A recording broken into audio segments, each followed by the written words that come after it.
Alright, this is my tutorial on animating line work throughout your Adobe After Effects project as a way of accompanying text or animation to lead the eye of the viewer. So you want to start off by obviously creating a new composition to whatever specifications you want. It doesn't really matter for this tutorial. And I'll create a new solid layer just as a background. That way we can kind of see what we're doing a bit easier. Alright, so what you want to do is create a new layer and make sure it's a shape layer. This will be the layer that we work off of. And then what you want to do is you can do this with squares, ellipses, whatever of these different types of shapes you want. Or what I also do a lot is using the pen tool to create a custom path that you can follow however you would like. Doesn't really matter, so just for this tutorial, just something very basic. Second thing we want to do is make sure that we have the line looking the way we want it. So right now it has a fill on it, so we can just turn that opacity to 0 to make sure that doesn't get in the way. And then we want to make sure our stroke is set the way we want it. So you'll want to set your stroke length to a good size. That'll obviously change with how big your viewing port is, so we'll just go with 20 for this. Whatever color. And then I also like to change this this line cap setting to like a round cap to make it flow a bit easier, and it's less like sharp in the animation itself, if that makes sense. Otherwise, that looks pretty good to me. And then we want to go ahead and add the effect called trim paths right here.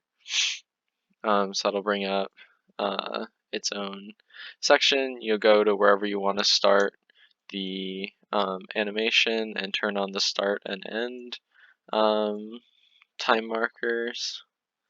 Not the offset, sorry about that. And then you can press U to just have those specific time markers set up. Make it a bit easier on us.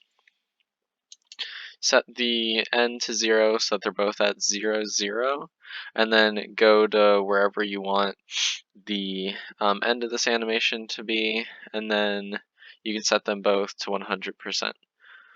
So you notice right now nothing changes because they both go from 0 to 100% at the same time. So we want to move is either the top or bottom, forward or back, depending on which way you want it to animate. So we want it to start on the left and go to the right.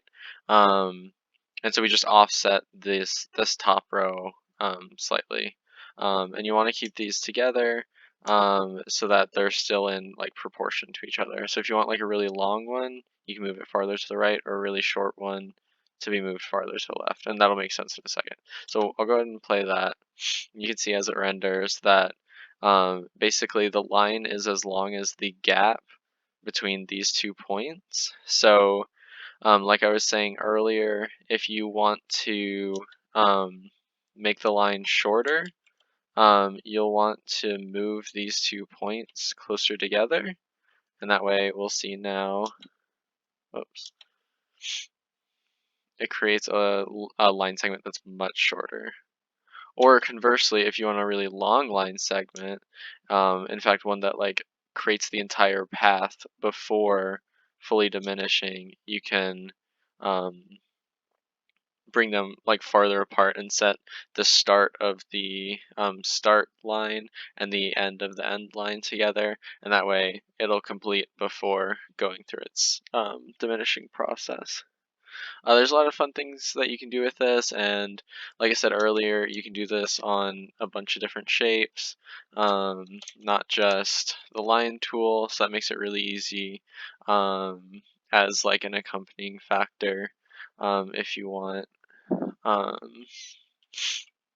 I need to create a new shape layer, and then go ahead and create a square here. You have to go through the same process like I went through before, changing the fill, and then the stroke to something visible, and then add trim paths, create a start and end,